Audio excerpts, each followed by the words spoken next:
Hello students, hello friends, कैसे हैं आप सब। चलिए, अकाउंटिंग इन्फॉर्मेशन में लास्ट वीडियो में आपको बता चुकी हूँ। आज हम उस अकाउंटिंग इन्फॉर्मेशन के टाइप्स के बारे में पढ़ेंगे। मैं छोटी वीडियोस इसलिए बनाती हूँ कि आपको इजी टू व्यू हो, इजी टू अंडरस्टैंड हो। ठीक है, तो टाइप्स ऑफ इन्फॉर्मेशन के बारे में आज हम पढ़ेंगे। Accounting information refers to the financial statements generated through the process of book keeping.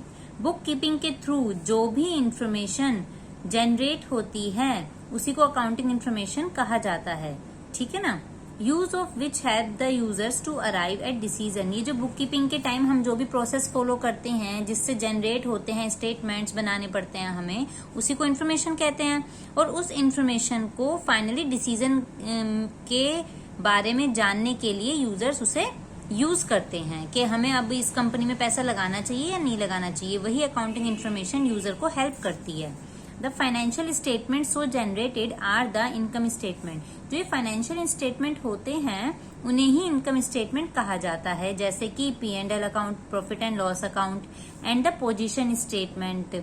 और जो पोजीशन स्टेटमेंट कौन सा होता है, बैलेंस शीट। इनकम मतलब कि प्रॉफिट और लॉस के बारे में पता लगेगा P&L अकाउंट से। और पोजीशन कि आपकी कंपनी मतलब अच्छी है, कंडीशन में नहीं चल रही है, उस पोजीशन के बारे में कौन बताएगा, बैलेंस शीट बताएगी कि आपकी लायबिलिटीज कितनी है, एसेट्स कितनी है। The information made available by these statements can be categorised into the following. जो इन्फॉर्मेशन मिलती है हमें स्टेप बाय स्टेप, वो कैसे मिलती है ये पढ़िए अब आप। पहला है हमारा क्या तरीका है जानने का इन्फॉर्मेशन कैसे हम ले सकते हैं। Information relating to profit and loss, profit और सरप्लस। प्रॉफिट के लाभ के बारे में एक इन्फॉर्मेशन मिलती है हमें। ठीक है ना। इन्फॉर्मेशन कितने तरह की होती है ये बताया गया है यहाँ पर। इन्फॉर्मेशन एक होती है फाइनेंशियल पोजीशन से रिलेटेड कि हमारी फाइनेंशियल पोजीशन बिजनेस की कैसी चल रही है। और इन्फॉर्मेशन अबाउट कैश फ्लो, एक कैश फ्लो के भाई कैश से रिलेटेड जितना भी काम हो रहा है उसके बारे में इन्फॉर्मेशन होती है। तो तीन तरह की इन्फॉर्मेशन यहाँ पर दी गई है। इन्फॉर्मेशन जो रिलेट करती है प्रॉफिट या लॉस से, एक इन्फॉर्मेशन जो फाइनेंशियल पोजीशन से रिलेट करती है, और एक इन्फॉर्मेशन जो कैश फ्लो से रिलेट करती है। अब हम इसके बारे में थोड़ा विस्तार से, थोड़ा और अच्छे से एक्सप्लेन करा हुआ है इन्होंने, वो पढ़ेंगे।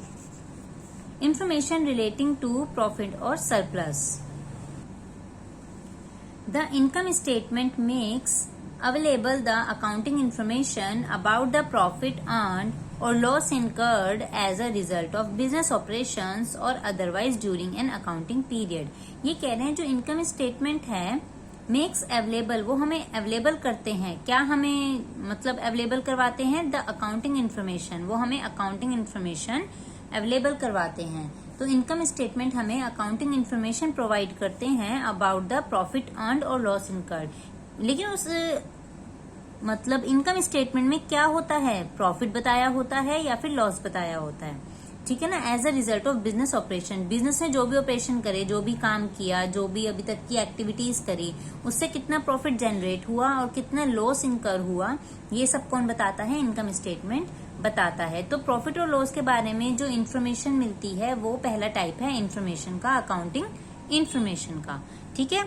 A firm prepare trading account. देखिए अब इसके लिए क्या किस किस तरह के अकाउंट बनाए जाते हैं। पहले बनता है ट्रेडिंग अकाउंट, फिर बनता है एक P&L account which provide information about gross profit और gross loss, and profit and loss account provide information about the net profit. दो तरह का प्रॉफिट होता है यहाँ पर भी, एक होता है ग्रॉस प्रॉफिट या लॉस, एक होता है नेट प्रॉफिट या नेट लॉस। तो ग्रॉस प्रॉफिट मतलब कि अभी ये कंफर्म प्रॉफिट नहीं है हमारा, अभी इसमें और हमें एक्सपेंस ऐड करने हैं, लेस करने हैं, बट उससे पहले सिर्फ परचेज, सेल और नॉर्मल छोटे मोटे एक्सपेंस का जो खर्चा है वो हमें बताता है ट्रेडिंग अकाउंट। ट्रेडिंग अकाउंट से हमें ग्रॉस प्रॉफिट का पता लगता है जो अभी फाइनल नहीं है। एक ये आप ये कह सकते हो मिडिल में एक प्रॉफिट पता लग जाता है, हमें एक आइडिया हो जाता है मोटा मोटा कि हाँ हमें सेल और परचेज से कितना प्रॉफिट हुआ है। ठीक है ना। जहां पर सेल आ जाती है, परचेज आ जाती है, स्टॉक के बारे में बात हो जाती है, या किसी भी तरह के वेजेस के बारे में बात हो जाती है। इन सबसे मिलकर जो प्रॉफिट फिलहाल हम मोटा मोटा पता लगाते हैं उसे कहते हैं ग्रॉस प्रॉफिट। लेकिन जब हम बहुत बारीकी में और छोटे छोटे एक्सपेंसेस को ऐड करते हैं, लेस करते हैं, स्टाफ की सैलरीज वगैरह ऐड लेस करते हैं, बिजली के खर्चे होते हैं वो सब ऐड और लेस करते हैं, ठीक है ना, तब हमें प्रॉफिट एंड लॉस जो बनाते हैं उसमें ये सब लिखना होता है और उससे फाइनल नेट प्रॉफिट हमें पता लगता है। इसके बाद भी एक बनता है प्रॉफिट और लॉस जानने के लिए, बट ये एक बहुत ही अच्छा लास्ट वे है नेट प्रॉफिट का, ठीक है ना। अच्छा, एक इन्फॉर्मेशन मिलती है हमें फाइनेंशियल पोजीशन के बारे में, ये तो था प्रॉफिट लॉस के बारे में। अब एक है फाइनेंशियल पोजीशन के बारे में। The position statement, position statement मतलब कि बैलेंस शीट मेक्स अवेलेबल, ये हमें क्या प्रोवाइड करती है, balance sheet, the information about the financial position of the entity, हमारी एंटिटी, हमारे बिजनेस की, हमारे जो भी हम काम कर रहे हैं, जो भी हम ऑपरेशन कर रहे हैं, जो भी हम एक्टिविटीज कर रहे हैं, उनकी जो फाइनेंशियल पोजीशन है वो कौन बताती है, हमें बैलेंस शीट बताती है। The position statement provide information about the assets owned by the entity. देखिए, पोजीशन स्टेटमेंट मतलब कि बैलेंस शीट हमें क्या बताती है, एसेट कितनी है हमारी कंपनी के पास, हमारी फर्म के पास, हमारे बिजनेस के पास, या और अमाउंट रिसीवेबल कितने हैं, हमें कितना पैसा अभी मिलना है जो हमारा अटका हुआ है, एंड द कैश, कैश के बारे में बताती है, बैंक में कितना पैसा है उसके बारे में बताती है, ठीक है ना। तो ये सब बताती है पोजीशन स्टेटमेंट, मतलब कि बैलेंस शीट बताती है, बैलेंस शीट बताती है ये सब चीजें। हमें बैलेंस शीट प्रिपेयर करनी पड़ती है इन सब चीजों के बारे में जानने के लिए। और नॉर्मल एक्सपेंस के बारे में, जो डेली रूटीन के एक्सपेंस है, वो इन सब से पता लगता है हमें।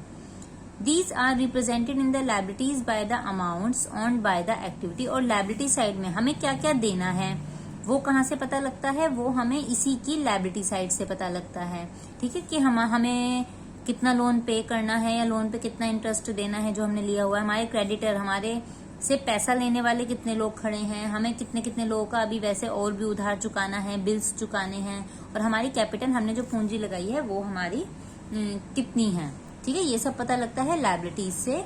और जितना भी फायदा है, हमारा कैश है, बैंक है, हमारे पास कितनी एसेट बिल्डिंग है, या हमारे जो भी लैपटॉप्स हैं, कंप्यूटर, जो भी हमारे बिजनेस से रिलेटेड आइटम्स हैं, वो सब पता लगती है हमें बैलेंस शीट से, एसेट और liabilities.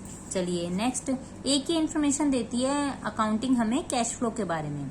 Cash flow statement is a statement that shows flow, both inflow and outflow of cash during a specific period. एक पर्टिकुलर पीरियड के लिए कैश का आना जाना, कैश का इनफ्लो और आउटफ्लो, आना और जाना किससे पता लगता है, कैश फ्लो स्टेटमेंट से।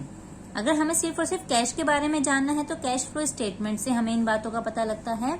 It is of immense use as many decisions such as payment of liabilities, payment of dividend and expansion of business etcetera are based on availability of cash. इससे जब हमें कैश का पता लगता है तो हमें पता होता है हमारे पास कितना कैश अवेलेबल है, और उस कैश से हम फिर ये डिसीजन लेते हैं कि हम लायबिलिटीज का पेमेंट कर पाएंगे या नहीं, हम अपने डिविडेंड, जो लोगों ने हमारा शेयर खरीदा है उन्हें उनका बेनिफिट दे पाएंगे या नहीं, या फिर किसी भी तरह का बिजनेस को बढ़ाने के लिए पैसा उसमें लगा पाएंगे या नहीं।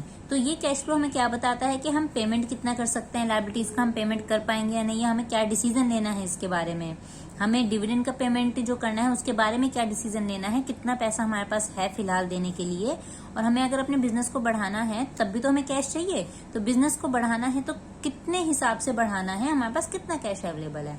तो इस तरह की इंफॉर्मेशन हमें मिलती है अकाउंटिंग से, और इन्हें ही कहते हैं टाइप्स ऑफ अकाउंटिंग इन्फॉर्मेशन। ये 3 तरह की होती है, इन्फॉर्मेशन जो रिलेट करती है प्रॉफिट और लॉस से, इन्फॉर्मेशन जो रिलेट करती है फाइनेंशियल पोजीशन से, और इन्फॉर्मेशन जो रिलेट करती है कैश फ्लो से। तो ये 3 तरह की इन्फॉर्मेशन है, और ये टॉपिक हमारा यहीं कंप्लीट होता है। आप इस टॉपिक को पढ़िए, कोई दिक्कत आए तो प्लीज पूछिए मुझसे।